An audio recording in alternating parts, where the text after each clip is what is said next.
Malam ini aku tidak akan bercerita tentang hantu, tidak tentang penampakan, tidak juga tentang makhluk dari dunia lain.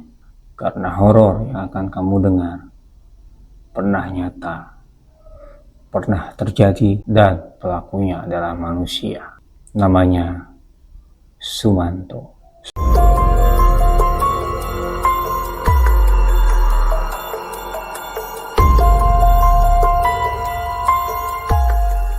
Assalamualaikum warahmatullahi wabarakatuh. Sampurasun. Balik lagi bareng gue Fikri atau Topik di Rumah Gudang Misteri. Dan jangan lupa like, comment, dan subscribe channelnya Rumah Gudang Misteri. Kalau misalnya kalian mempunyai cerita horor ataupun ingin menjadi narasumber di Rumah Gudang Misteri, bisa DM ke Instagramnya Rumah Gudang Misteri. Dan sekarang kita masuk ke ceritanya. Jangan dilanjutkan kalau kamu. Sebuah desa kecil di Purbalingga. Tenang, sunyi, tempat di mana semua orang saling kenal. Malam datang lebih cepat di sini. Lampu rumah satu persatu padam.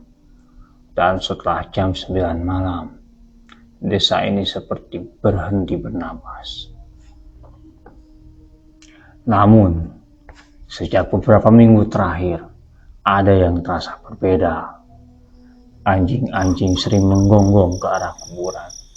Bukan sekali, bukan dua kali, hampir setiap malam. Awalnya, warga mengira itu hanya binatang liar. Sampai suatu pagi, tanah kuburan ditemukan terbuka. Tidak ada barang berharga yang hilang. Tidak ada tanda perusakan, hanya satu hal yang membuat semua orang diam. Jenazahnya tidak utuh. Berita itu menyebar cepat.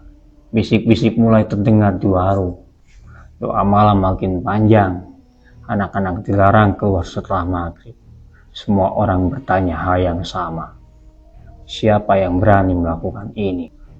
Dan tanpa sadar, satu nama mulai muncul dalam pemikiran warga. Sumanto.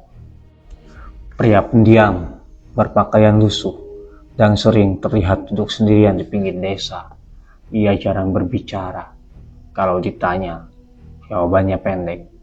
Kadang malah tersenyum di saat yang tidak tepat. Tidak ada yang benar-benar mengenalnya. Namun semua orang terbiasa melihatnya. Dan itu masalahnya. Sumanto ada, tapi seperti tak pernah benar-benar diperhatikan. Suatu malam, saat ronda, seorang warga melihat sosok berjalan dari arah kuburan. Langkahnya pelan, tubuhnya sedikit membungkuk, seperti membawa beban yang tidak terlihat.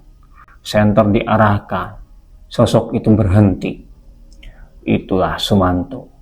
Wajahnya pucat, matanya merah, namun tidak ada ketakutan di sana. Hanya kekosongan. Saat ditangkap, Sumanto tidak melawan, tidak berteriak, tidak menyangkap. Ia hanya duduk dan berbicara pelan. Saya lapar. Dan suara di kepala saya bilang, ini satu-satunya cara. Tidak ada ritual, tidak ada ilmu hitam, tidak ada niat jahat. Yang ada hanya pikiran yang sudah terputus dari kenyataan.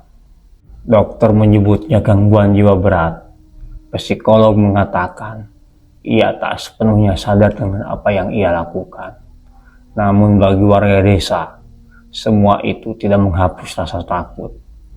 Karena horor yang sesungguhnya bukan hanya tentang apa yang dilakukan Sumanto, tapi tentang fakta bahwa ia hidup di antara mereka, dilihat setiap hari, disapa sekilas, namun tak pernah benar-benar ditanya, "Kamu baik-baik saja?"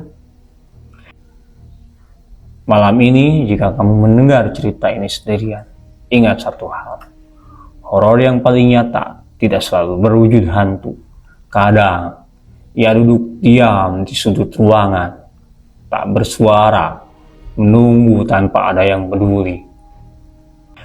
Sumanto bukan monster dari dunia lain, ia adalah manusia yang dibiarkan tenggelam dalam kesepian, dan dari sanalah horor itu lahir. Saya pamit, selamat malam, dan semoga kesunyian tidak pernah membuat kita kehilangan kemanusiaan. Dan seseram apapun pengalaman horor kita, akan lebih seram kalau kita tidak punya uang. Assalamualaikum warahmatullahi wabarakatuh. Sampurasun.